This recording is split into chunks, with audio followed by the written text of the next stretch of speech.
In this video, we're going to cover 2D arcade emulation in the Xbox Series X and S version of Retroarch.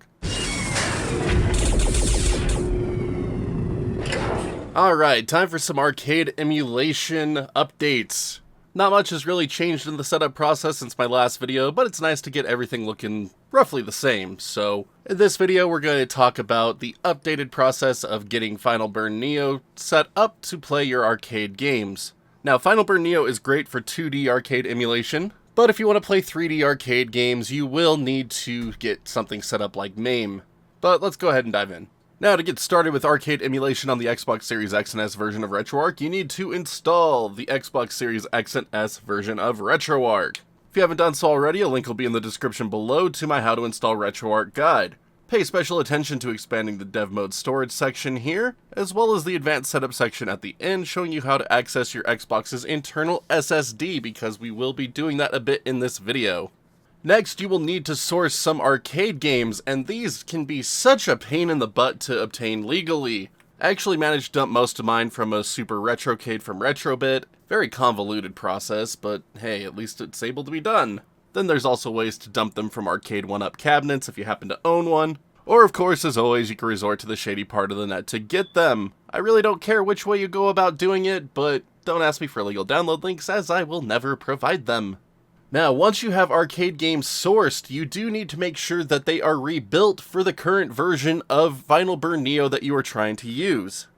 I'm going to let January Me handle the description of how to rebuild these here in a second, but do note that this process is still the same even with today's version of Final Burn Neo. You just need to make sure that you have the updated files, which are updated automatically. So relevant links to all the updated files will be in the description. Just follow along with the process. Just don't worry about the version number that's being shown on screen because that's an old version number, and I don't want to re-record this. The info's the same. So, take it over, January Me. Once you have your arcade games sourced, they do need to be in a MAME format, so a zip folder with a lot of little sub-files within it. Now, because arcade emulation sucks, even if you have a game, it might not work on your current version of an emulator, depending on how old that game file is. So the best way to make sure that your games are going to work on Final Burn Neo is to download CLR MAME Pro. So head over to this website, it'll be linked in the description. Scroll down to the download section and download the executable for your computer. So I prefer the zip folder myself, and I'm running a 64-bit OS, so that's the one I'm going to download. The next thing we're going to need is a Final Burn Neo arcade data file right here, so I'll have a link to this in the description as well. But we're going to go to it, and there's going to be a nice little download button right here, but if you click on it, it might just pop up a long friggin' file instead of downloading it like it needs to. So if that happens to you, you can just go back and then right-click, save link as, and then make sure it's Final Burn Neo. I already had one downloaded, but make sure it's just saved as a DAT file, and then save it. The last file we're going to need is the highscore.dat file, so you can find this in the libretro docs section. I'll have a link in the description below. But basically, same thing as with the Final Burn Neo DAT, just right-click on it, save link as, and make sure that it's a DAT file. Once we have both of these downloaded, we need to extract CLR MAME Pro.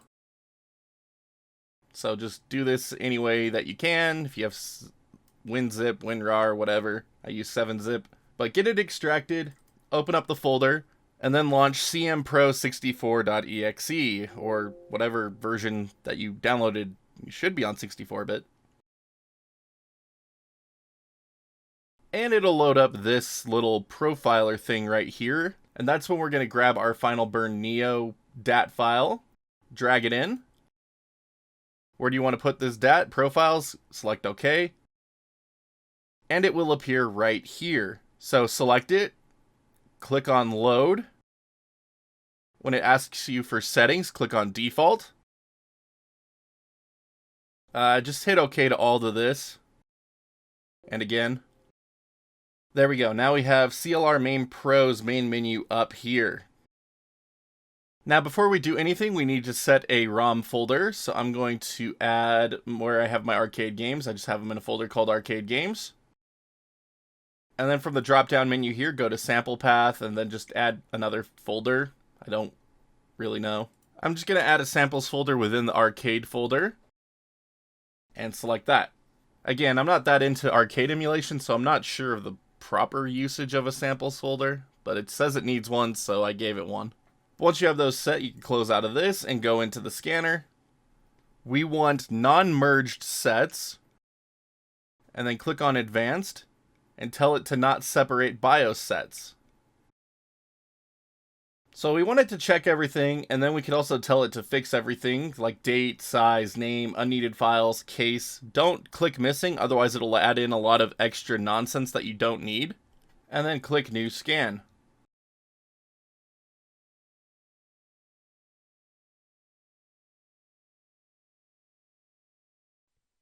Once that's finished, you'll get a new little statistics thing here telling you how many games you're missing, how many you have, which is fine. We just hit OK to get out of that, and we're going to go to the have list. We're going to save it. It will generate the list for us, and then we can open it up. And if the games you have appear on the have list, that means they're good to go right onto your Xbox.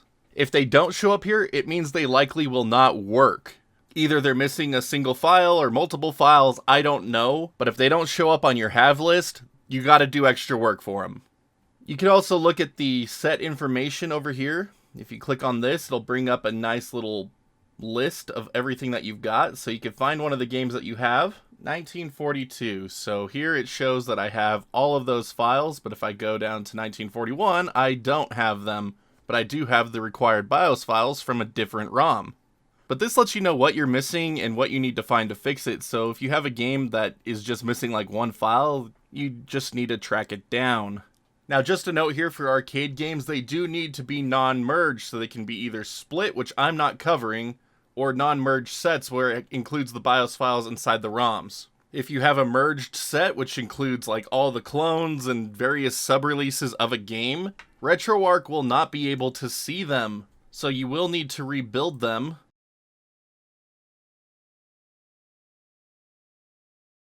You will need to rebuild them as a non-merged set. You can go to advanced to not separate BIOS files. That way every game will run independently. And then you just set a destination for it and click rebuild. Do note this process will take a while.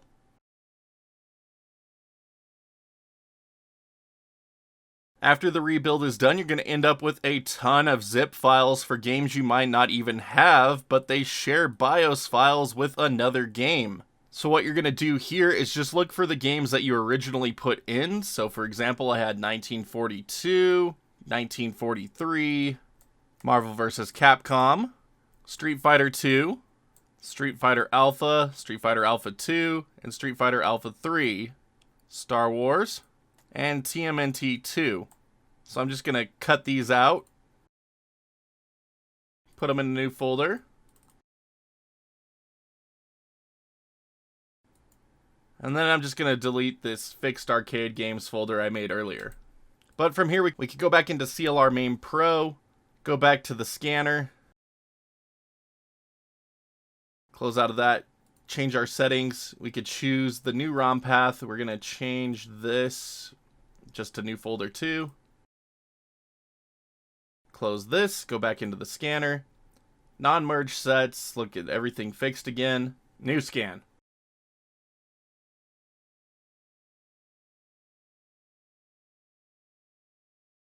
And it should pop up the same way as before, all of your data here. But go to have list, save your have list text. I'm just going to overwrite my previous one. And then I'm going to tell it to open it.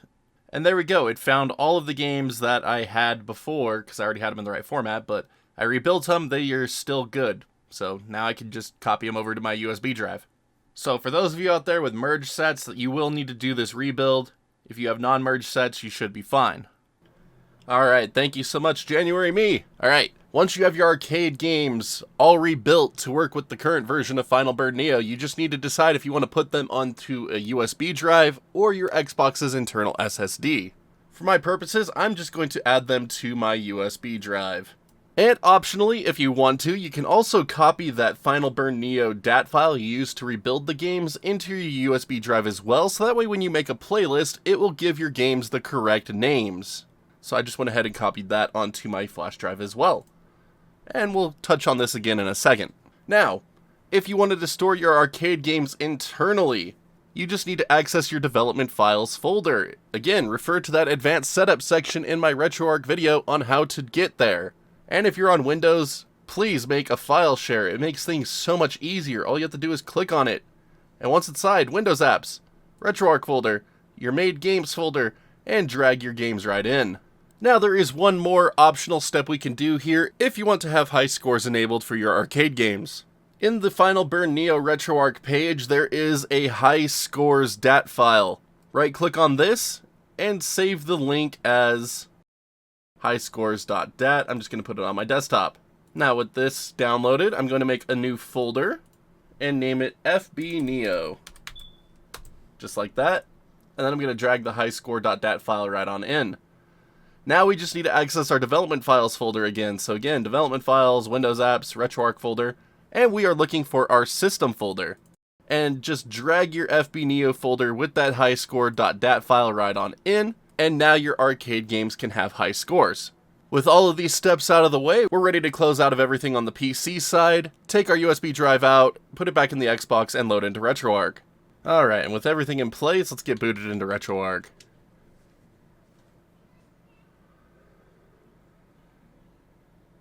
And once Retroarch is finished loading up, we're free to begin loading into our content. I'm going to skip over the load content section this time and go straight to making a games playlist. So head over to import content and do a manual scan. Now from here, choose your content directory. If your games are on the internal SSD, you go to S, Program Files, Windows Apps, Retroarch folder, Games folder, choose your arcade games folder, tell it to scan this directory. If you're like me and have your games stored on USB, they will be located under E, your arcade games folder, and then just tell it to scan this directory. Now for system name, you can scroll down, and we can find FB Neo Arcade Games. Now for default core, this is a Final Burn Neo tutorial, so we're choosing Final Burn Neo. Make sure scan recursively is on if you have your game separated into subfolders. And now for the arcade DAT file. If you put this on USB like I did, you can find it there, or it could be under the internal SSD. Wherever you decided to put it, just locate it, so that way your file names won't look ugly. And once these options are set, start the scan. And with the scan completed, we'll have a new arcade games playlist entry here on the left. And now we have all of our games named appropriately. And then to play a game, all we need to do is select it and tell it to run.